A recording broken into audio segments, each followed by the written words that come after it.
Ulamalar aytат. Эки нерсе бар. Негизи 4 нерсе, экөөсү. Эң жакшы нерсе. Эки нерсе бар, андан дагы жакшыраак дейт урматтуу. Эки нерсе бар, өтө жакшы нерсе. Эки нерсе бар, андан дагы жакшыраак. Биринчи, кедейдин берешен болуштугу өтө жакшы нерсе. Ал эми байлардын берешен болуштугу андан дагы жакшыраак деди. Кедей болсо дагы бере берет, аябайт, өтө жакшы нерсе. Байлардын берешен болуштугу андан дагы жакшыраак. Экинчиси, жаштардын мечитке келиштиги, жаш мезгилде намаз окуп, Куран окуп, дуа кылышлыгы бул өтө жакшы нерсе. Ал эми карыган аксакалдардын динге келиштиги, намаз окуп, ибадат кылыштыгы андан дагы жакшыраак. Карысы бардын ырысы бар. Ушул эле нерсени тескерге кылып айтат, эки нерсе бар, өтө жаман нерсе. Эки нерсе бар, андан дагы жаманыраак. Андан дагы жаманыраак. Биринчиси, байлардын текебер болушлугу өтө жаман нерсе.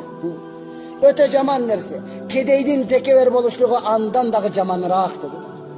Байго, байлыгы, машинасына, үйүнө, акчасына таянып атат. Кедей капкара ар кимге таянып атат, эле. Эмне үчүн текеберлик кылып атат?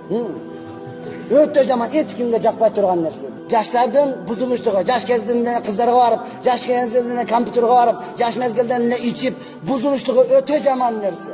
Ал эми карыган аксакалдардын бузулуштугу андан дагы жаманыраак дедилер.